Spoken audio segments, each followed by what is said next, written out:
Saya ingat saat itu saya duduk di bangku SMP.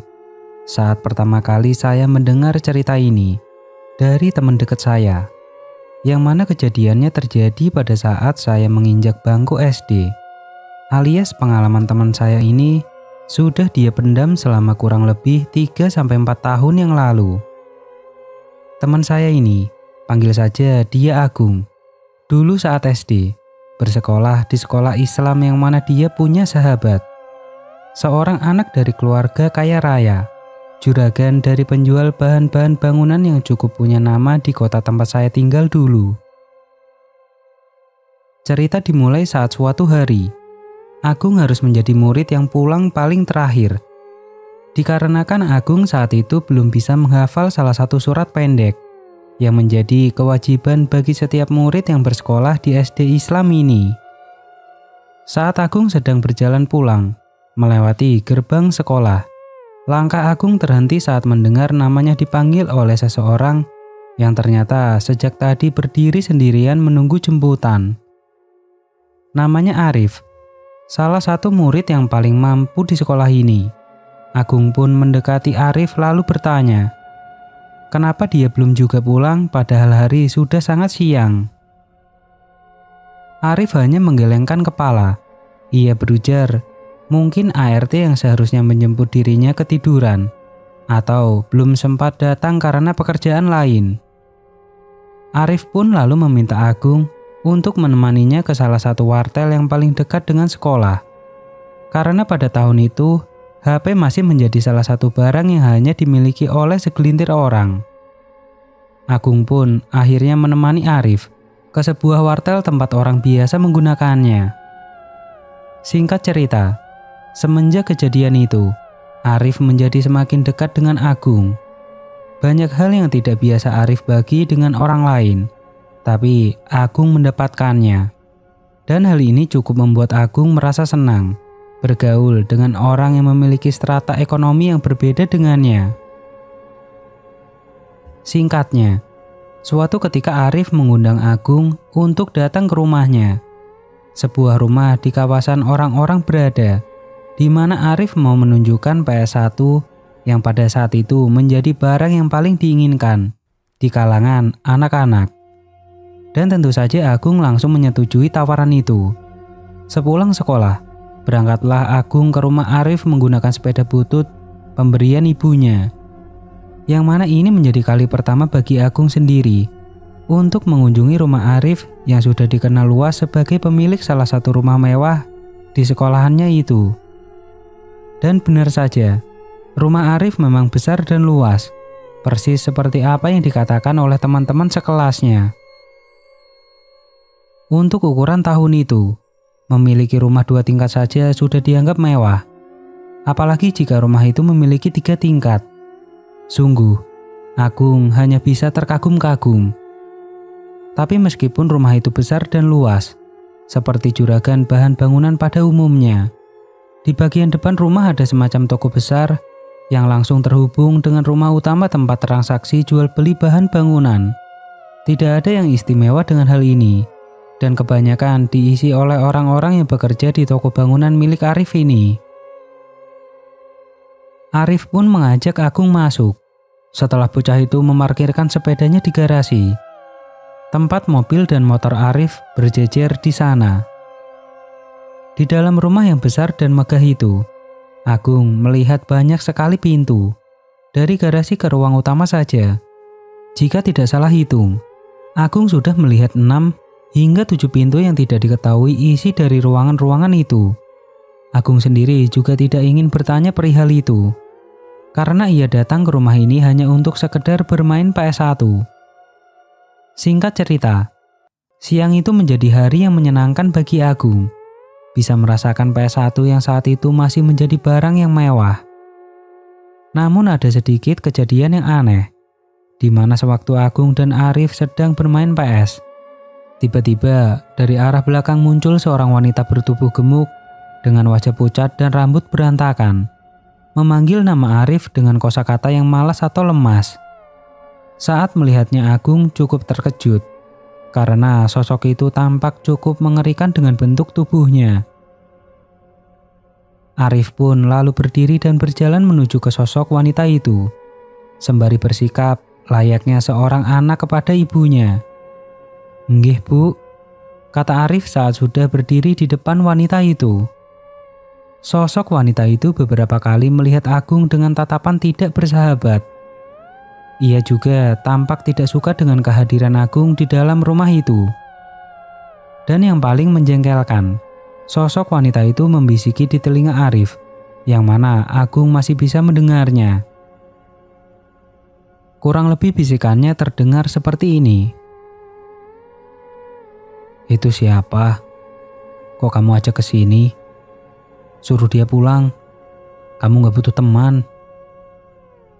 Semua ucapan wanita asing itu, semuanya membuat Agung merasa tidak nyaman. Tapi dari semua kata-kata yang menyakitkan itu, ada satu kata di mana Arif bersikeras bahwa dia hanya ingin bermain dengan teman sekelasnya, yang dijawab dengan sebuah peringatan. "Ya sudah, jam 3 suruh dia pulang. Terus kalau di rumah ini, jangan perbolehkan anak itu naik ke lantai atas ya." Arif mengangguk. Ia berjanji tidak akan pernah membawa temannya ini naik ke lantai atas di rumah ini.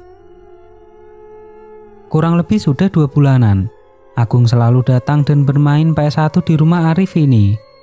Tapi pada suatu ketika, entah karena lupa atau apa, Arif mengajak Agung naik ke lantai 2, yang saat itu membuat Agung sedikit tertegun dan ingat kalau ibunya Arif bukankah melarang dirinya ke sana.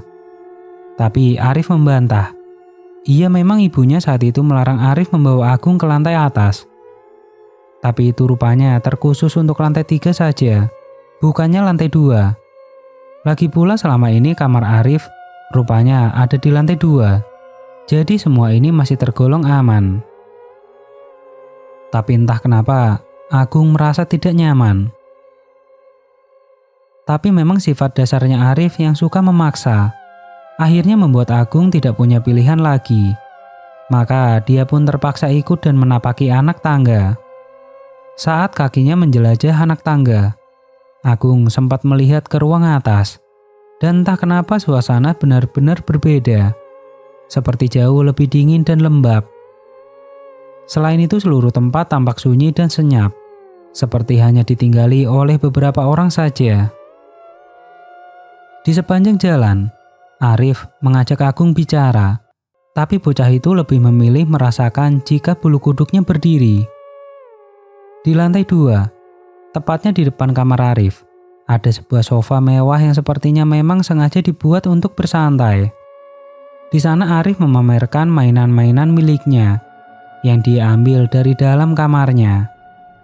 Tapi Agung masih saja merasa tidak nyaman berada di tempat ini. Tapi Agung berusaha menyembunyikan ketidaknyamanannya ini dan tetap ikut bermain bersama Arif. Hingga di titik Arif dan Agung mendengar suara panggilan ibunya dari lantai bawah. Arif pun berdiri dan bersiap untuk turun. Namun sebelum bocah itu menapaki anak tangga, Arif lalu berbalik dan menatap Agung sembari berkata kepadanya,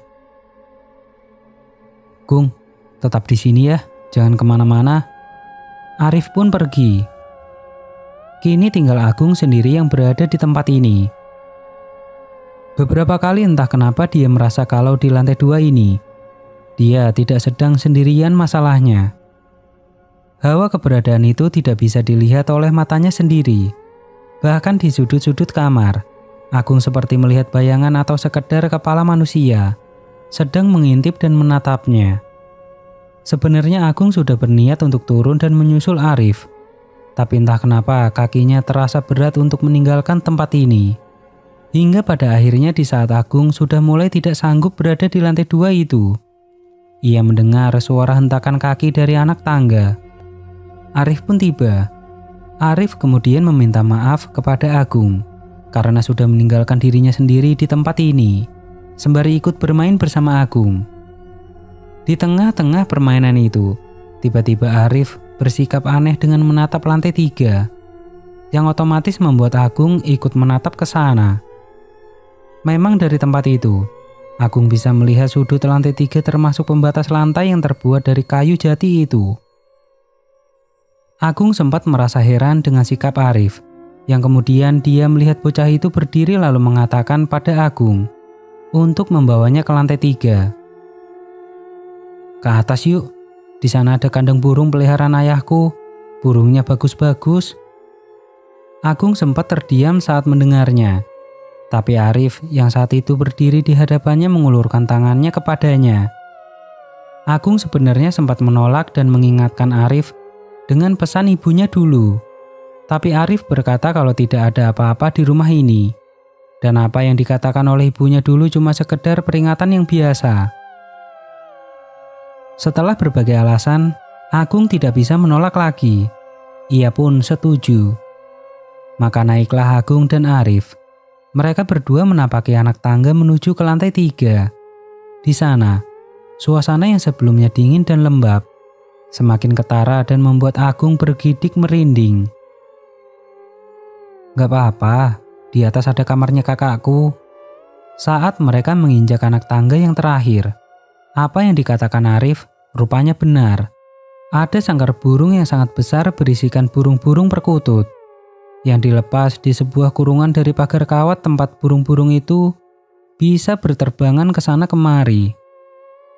Selain itu, tempat ini juga memiliki banyak kamar yang keseluruhannya pintunya tertutup dengan sofa-sofa yang tak kalah lembut dengan sofa di depan kamar Arif tadi.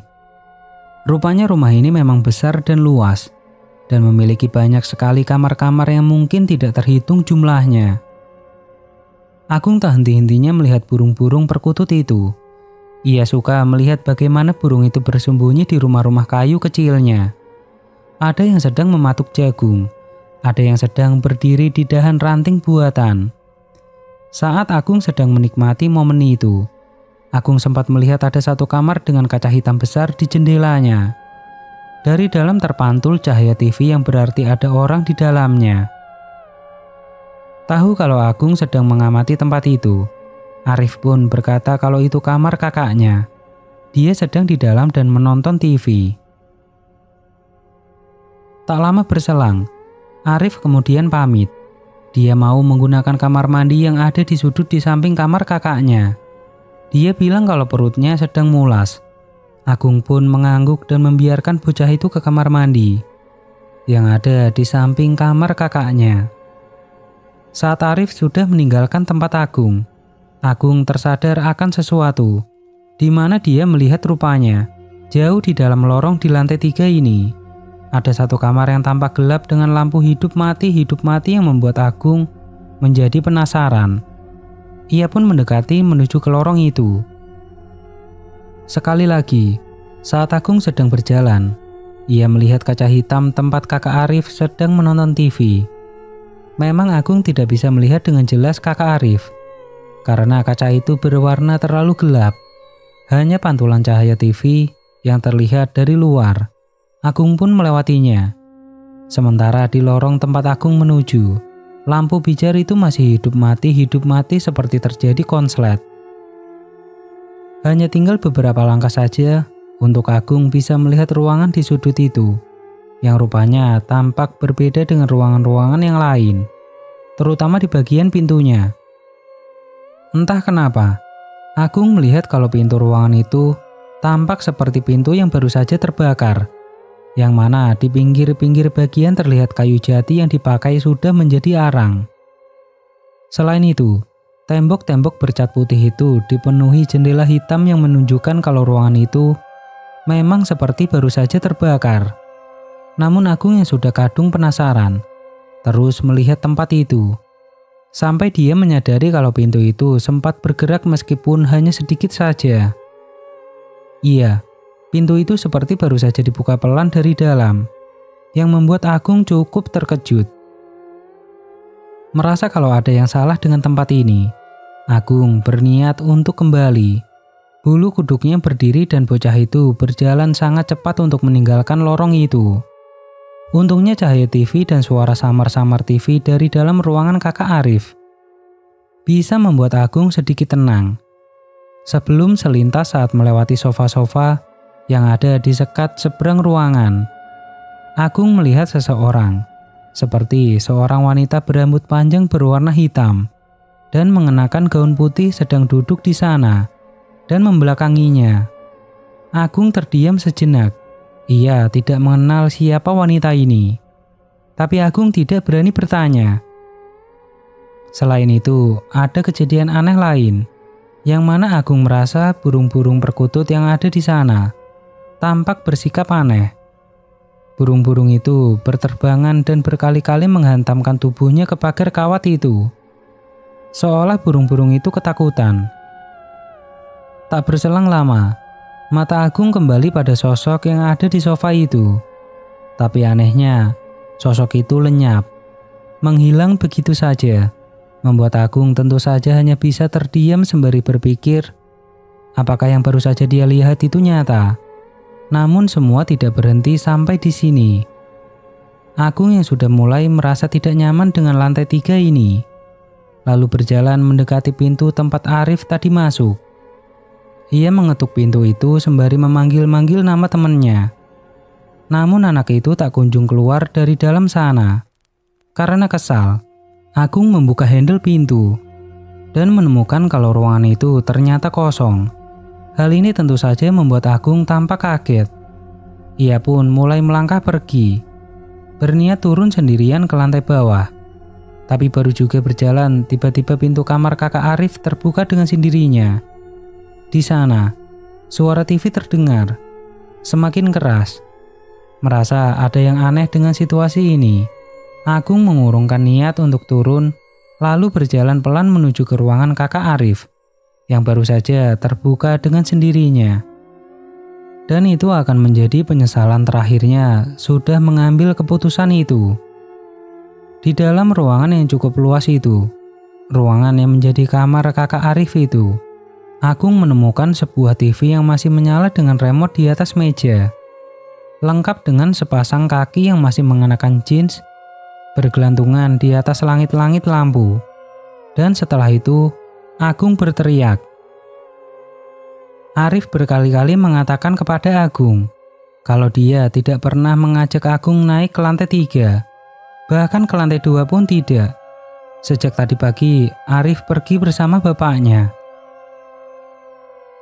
Lalu soal kejadian di atas, Arif tidak mau membahasnya karena kedua orang tuanya yang meminta. Agung tidak tahu mana yang benar dan mana yang salah. Dia yakin melihat orang bergelantungan. Tapi kata kedua orang tua Arif, Agung salah lihat dan tidak ada apa-apa di lantai 3. Namun sebelum Agung meninggalkan tempat itu, Agung menceritakan hal terakhir ini kepada Arif. Dan bocah itu seperti menyadari sesuatu. Karena tak berselang lama, Arif mengatakannya. Kamu juga melihat anak perempuan itu? Apa lehernya juga patah? Saat itulah, Agung kemudian ingat. Sesaat ketika dia melihat sepasang kaki bergelantungan. Di depan pintu kamar ada sosok wanita bergaun putih itu sedang berdiri. Iya, kepala sosok wanita itu seperti menggedek ke kiri dan ke kanan beberapa kali. Seperti batang lehernya patah dan tidak mampu menyangga kepalanya. Semenjak kejadian itu, Agung tidak pernah lagi berani datang atau sekedar bermain di rumah Arif lagi.